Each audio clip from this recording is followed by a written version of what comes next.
Well, what an incredible evening, and I'd like to thank the African American Institute for the opportunity to be part of this great event. My role tonight is to introduce my friend, His Excellency Nana Akufo-Addo, President of the Republic of Ghana, honored on behalf of his nation's people for all they have accomplished in making Ghana one of Africa's brightest stars. You see, my company, Cosmos Energy, has a special relationship with Ghana. Our past, our present, and future are inextricably linked. One might even say without Ghana, Cosmos would not have grown into the company it is today. We're an international oil and gas exploration and production company. We were founded in 2003 with seed funding from our private equity sponsors, Warburg and Blackstone, and became a public company on the New York Stock Exchange in May of 2011. Today we have a secondary listing in the London Stock Exchange and a market cap of $3 billion. In 2007, with our very first exploration well, Cosmos made the first commercial discovery of oil offshore Ghana, a very special day. We were also instrumental in the partnership, along with Ghana's National Petroleum Company, that developed the Jubilee field in record time and later brought the 10 fields into production. Since our arrival in Ghana in 2004, Cosmos has invested over $4 billion in exploration and development of Ghana's offshore oil and gas resources. With both the Jubilee and 10 fields now online, Ghana is producing around 170,000 barrels of oil per day and expects that to increase in the near term. Ghana is a significant and still relatively new oil producer and exporter with room to grow. Today in Accra, we maintain our largest office outside of the US, employing 100% Ghanaian staff, and I'm proud to say that capable team never stops striving to create an agenda that is mutually beneficial to both country and the company.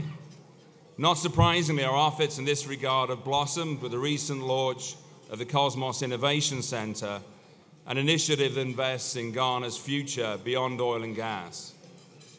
Working across the country's key industries, the KIC marries the art of entrepreneurship with the science of innovation to benefit the Ghanaian economy for the long term. In its first 2 years, the KIC mentored 150 young entrepreneurs interested in starting businesses to address the underserved needs in agriculture, the country's most important sector and largest employer. Through a competitive process, 4 promising startups ultimately won seed funding and technical assistance required to turn their ideas into viable businesses. One of these businesses, Troto Tractor, uses mobile phones and GPS units to connect farmers to nearby tractor operators, enabling them to request, schedule, and prepay tractor services. The platform, an Uber for tractors, which I'm sure Boozman would hugely support, serves a real need by giving smallholders access to farming equipment to increase productivity. Ladies and gentlemen, this evening I have the great honor of introducing a man who has already done so much for the political and economic development of his country and will undoubtedly continue to do more in the years ahead. His Excellency Nana Akufo-Addo, President of the Republic of Ghana.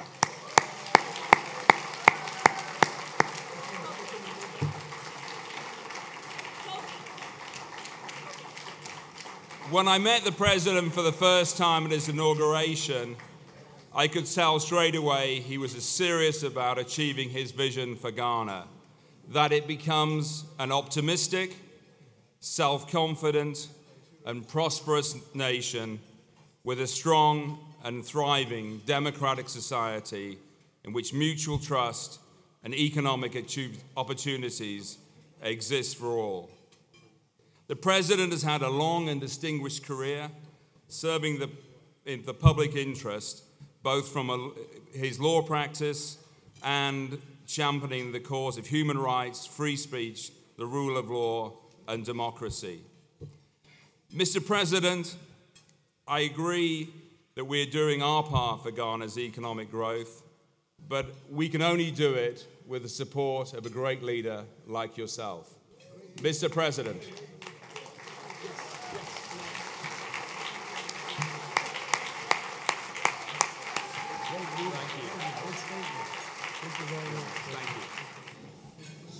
It is an honor to be amongst you, Excellencies, Chairperson of Ghana's Council of State, ministers, ambassadors, members of the U.S. Congress, CEO of Cosmos Energy, distinguished guests, generous friends, and beloved family, including my beautiful Rebecca.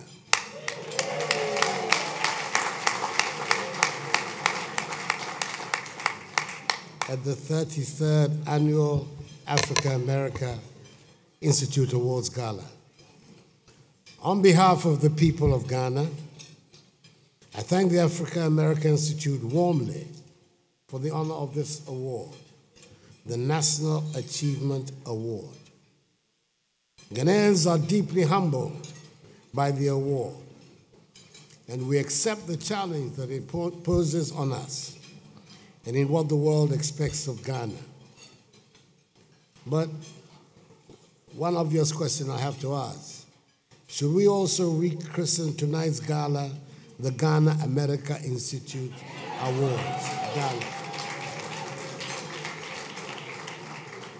And my friend Jim Ovia, tonight you're one of us. I congratulate all the evening's honorees, from the outstanding achievements like those of Jim Ovia from Zenith Bank, to the exceptional alumni of AAI, like Dr. Pumzelium Labo Nguka from UN Women. There's plenty of reason to be proud. And then when I consider our young achievers, our future, with young leaders and award winners like Nicole and Bozoma making their mark, I know our future is brighter than ever.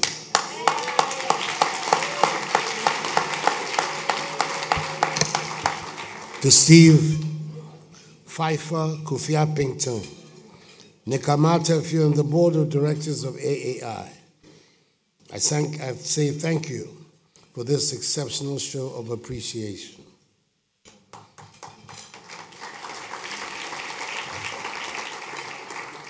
There is so much for us to celebrate as Ghanaians, as Africans, as Americans, and as friends.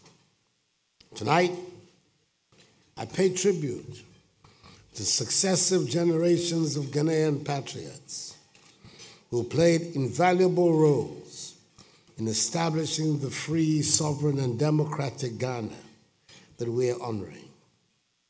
And those of you who are not from the country will bear with me if I do a little sketch of Ghanaian history tonight.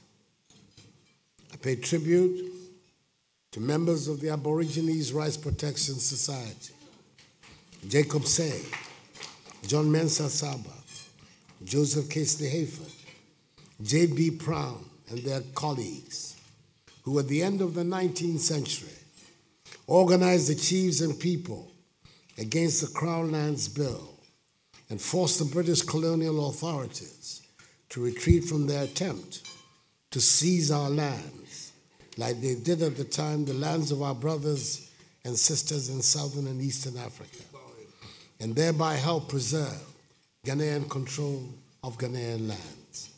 This was a monumental step towards the making of modern Ghana. I pay tribute too to the memories of Thomas Hutton Mills, Kwabena Sikyi, Kojo Thompson, and Akila Kwasoya, who maintained the momentum of nationalist agitation initiated by the society. Ghana is also grateful to the great nationalists, George Alfred Parr Grant, Joseph Boachier Dankwa, Francis Awoonor Williams, R.S. Blay, George Moore, R.S. Wood, J.W. Graf Johnson, Emmanuel Obecha Bilamchi, Ebenezer Akua-Addo, William Ofori-Atta, Edward Akufo-Addo, Kwabena Kessy, and Jimmy Quisterson, who gathered at Salt Pond to inaugurate the United Gold Coast Convention, the first truly nationalist movement of the Gold Coast, to make the first formal demand for the independence of our nation from British rule. The inauguration set in motion the dramatic events that led to our independence 10 years later, as they had predicted. The dramatic events included the 1948 Christiansborg Crossroads shootings, involving the three martyred ex-servicemen, Sergeant Ajete, Corporal Atibo, and Private Odate Lamte, and the subsequent riots that engulfed all of Accra. The arrest of the 6 UGCC leaders who have gone down into Ghanaian legend as the Big Six for their implication in the riots: J.B. Dankwa, Emmanuel Obecha Bilamte, William Ofori-Atta, Ebenezer Akua-Addo, Edward Akufo-Addo, and Kwame Nkrumah, and the birth of the Convention People's Party. And the birth of the Convention People's Party under Kwame Nkrumah's dynamic leadership. The Convention's People's Party threw up its own stars: Komla Agbeli Gbedema, Kojo Botsio, Nathaniel Welbeck, Kofi Bakun, Jenkle Jehu, Krobert Dusay, Atam Mensah, Nana Kwabena Nketia, and Al, who were to add their own luster to the nationalist struggle. They were given powerful support by the great trades union leaders, Pubi Binde, Vital Quest, and Anthony Wood, whose backing was so critical to the success of Nkrumah's historic call for positive action. There were others on the side of the opposition: Kofi Abrifa Busia, Bafo Sayakoto, Victor Usu, Joe Appiah, R.R. Ramponsa, S.G. Anto, Modesto Apalu, S.D. Domo, B.K. Adama, Abayifa Kabo, Ashini Kwe, Ato Okan, and others, who were to play their distinctive part in our drive towards freedom. On an evening like this, I have to pay homage to some others who are not listed among the forefront fighters for political freedom, but who fought equally hard for our cultural identity and integrity, or who we are as Ghanaians. And the list here is by no means exhaustive.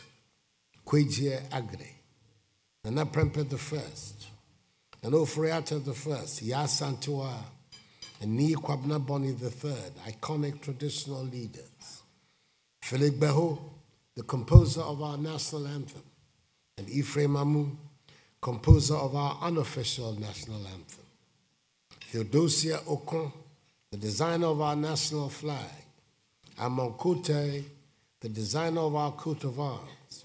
Kofi Antoba, the artist who first put Ghanaian art on the map. Ayikwe Ama and Amata Edu, outstanding writers who have enriched the literature of the world. E.T. Mensah, King Bruce, Jerry Hansen, and the others who popularized high life, which has become an enduring identity of Ghanaian music. Esther Uklu, pioneer, industrialist, and entrepreneur, whose food processing enterprises under the Nkulenu label changed our habits of food preparation forever. Evelyn Amatefio, intrepid social activist and campaigner. Dede Sikisham and Nakwa Shoshosho, formidable market queens who made great contributions to the independence struggle.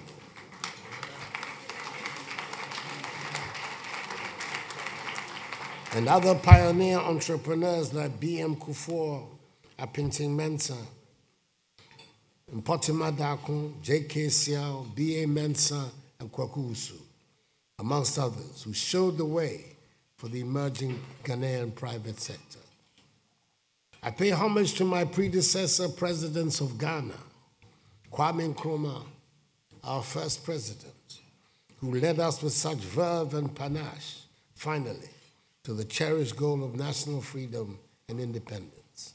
Edward Akufo-Addo, Hilary Mann, Jerry John Rawlings, John Ajakum Kufuor, John Evans Atta Mills, and John Dramani Mahama, all of whom contributed in their diverse ways during their respective tenures of office variously to the Ghana we are celebrating tonight, the Ghana of freedom and justice.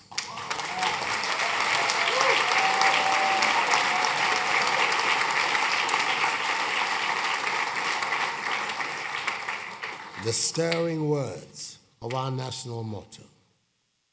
Ladies and gentlemen, over the course of our history, the Ghanaian people have had to overcome several trials and tribulations: slavery, imperialism, colonialism, tyranny, and dictatorship.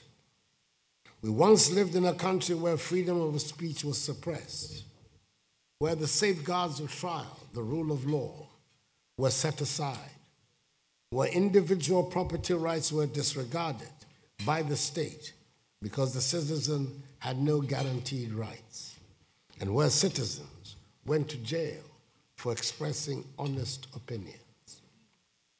Nonetheless, what our history has taught us is that the spirit of the Ghanaian, in his or her quest for peace, progress, and prosperity, cannot be quenched. We are a determined lot who cannot be deterred. It took us a while, but the consensus on multi-party constitutional democratic rule has been established in Ghana. For the third time, the most recent being in December 2016, we had a peaceful transfer of power from a governing party.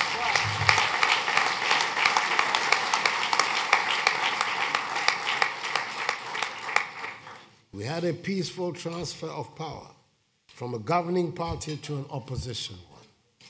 We did it without any fuss, and it is now part of what we do as a people. It is within this period of 24 years that Ghana has witnessed a consistent period of achievement.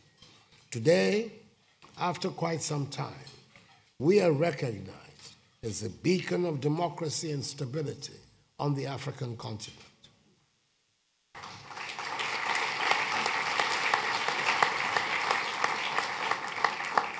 We are a country governed by the principles of democratic accountability, respect for individual liberties and human rights, and the rule of law, an aspiring modern nation.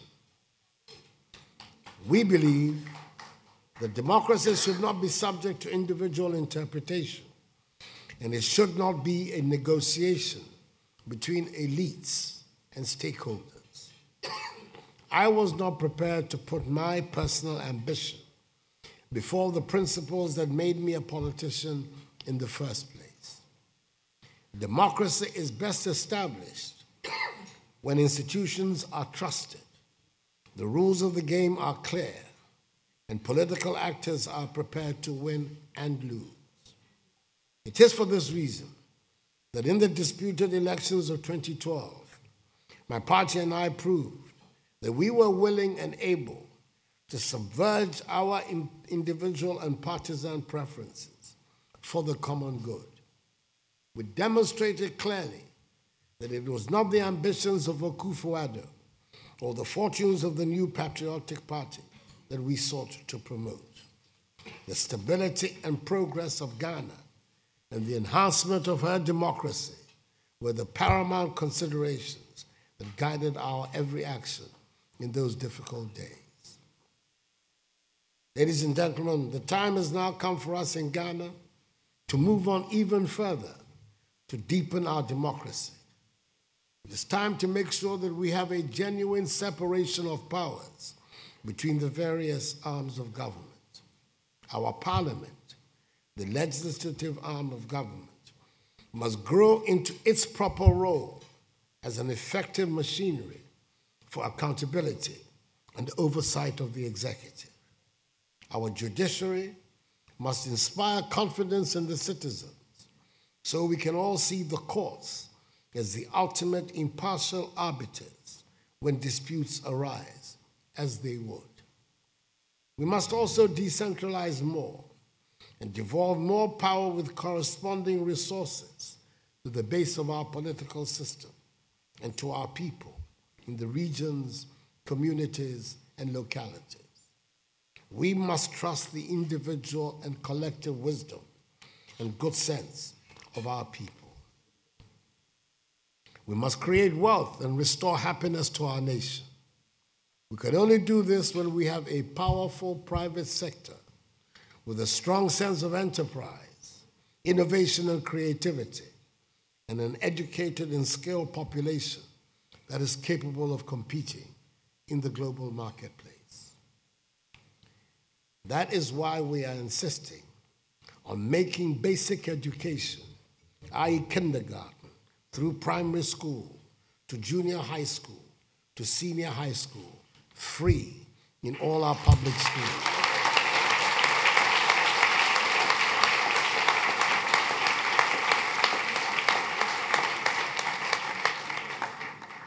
To guarantee access to quality basic education to all of Ghana's children, irrespective of the circumstances of their birth.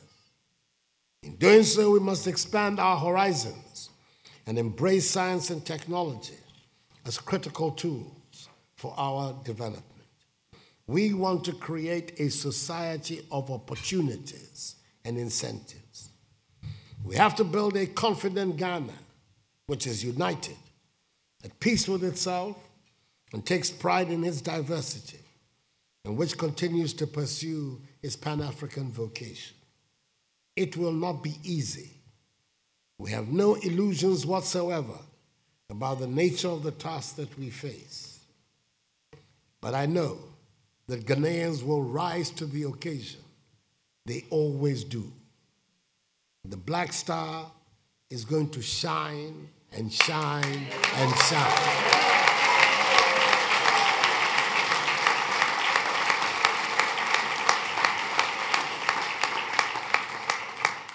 I thank the African American Institute once again for the award. It is good to be able to show that standing up for democracy, respect for human rights, and the rule of law has its rewards. Thank you. Midasipa. May God bless us all in our homeland Ghana and make us great and strong. Okay, ladies and gentlemen, as the time has now come for us to finish the evening, but I wanted to return to what we discussed at our introduction, which is that the Africa-America Institute selected Ghana because of Ghana's accomplishments, but we also looked at what is going on in the world and the choices being made by political leaders, and we could think of no better example of a real moral and courageous leader than President Akufo-Addo. So it's with great pleasure that we bestow this award for the people of Ghana, but we also recognize and applaud the leadership you've shown, which is so important, more important now than in many, many years. Thank you so much, sir.